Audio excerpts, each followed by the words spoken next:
ಮಾಡಿದ ಅಲ್ಲಮ ಜಗದ ಜಂಗಮ.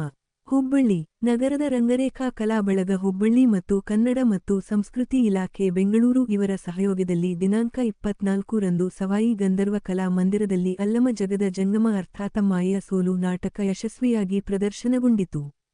ರಂಗಕರ್ಮಿ ಬಸವರಾಜ ಐರಣಿ ಉದ್ಘಾಟಿಸಿದ ಕಾರ್ಯಕ್ರಮದ ಅಧ್ಯಕ್ಷತೆಯನ್ನು ರಂಗಾಯಣ ಮಾಜಿ ನಿರ್ದೇಶಕ ಸುಭಾಸ ನರೇಂದ್ರ ವಹಿಸಿದ್ದರು.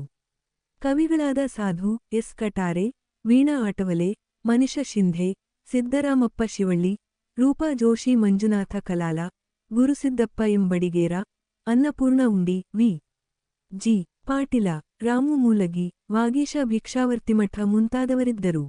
ನಾಟಕ ನಿರ್ದೇಶಿಸಿ ಅಲ್ಲಮನ ಪಾತ್ರದಲ್ಲಿ ಬಸವರಾಜ ಚಕ್ರಸಾಲಿ, ಮಾಯಾದೇವಿಯಾಗಿ ಗೌರಿ ಜಕರಡ್ಡಿ, ಬಸವಣ್ಣನಾಗಿ ಸಂತೋಷ ಮಠದ, ಗೋರಖನಾಥರ ಪಾತ್ರದಲ್ಲಿ ಫಕ್ಕಿರೇಶ ಮುಗುಳಿ, ಶಿವಯೋಗಿ ಶ್ರೀ ಸಿದ್ದರಾಮೇಶ್ವರರ ಪಾತ್ರದಲ್ಲಿ ದೀಪಕ ಚನ್ನಿಯವರ್ ಅಮೋಘ ಅಭಿನಯ ನೀಡಿದರೆ ಸಂಧ್ಯಾ ದೀಕ್ಷಿತಾ, ಸುಜಾತ ಹೆಬ್ಬಾಳದ, ತೇಜಸ್ವಿನಿ ಹೊಸಮನಿ, ಶಕುಂತಲಾ ಬೀರಣ್ಣವರ, ಸುಭಾಸ ಮೆಹರವಾಡೆ, ಸಂತೋಷ ಮಠದ, ದೀಪಕ ಚನ್ನಿಯವರ, ಪ್ರಜ್ವಲ ಅನವಾಲ, ಶಿವಾನಂದ ದಾಸಪ್ಪನವರ, ಸುನೀಲ ಕಾಂಬ್ಳೆ, ವೀರಭದ್ರಪ್ಪ ಹುಟಗಿ, ಚಂದ್ರು ಟೋಪಗಿ, ಶಂಭು ಮರದಣ್ಣವರ, ಅಭಿಷೇಕ ಜಾಧವ, ಶ್ರೀದೇವಿ, ದಾಸಪ್ಪನವರ, ಐಎಸ್ ಹಿರೇಮಠ, ಬದರಿನಾರಾಯಣ ಕೊರ್ಲಹಳ್ಳಿ, ರಾಧಾಕೃಷ್ಣ ನೃತ್ಯ ಸಂಸ್ಥೆಯ ಕಲಾವಿದರು ರಂಗದ ಮೇಲೆ ಮಿಂಚಿದರು.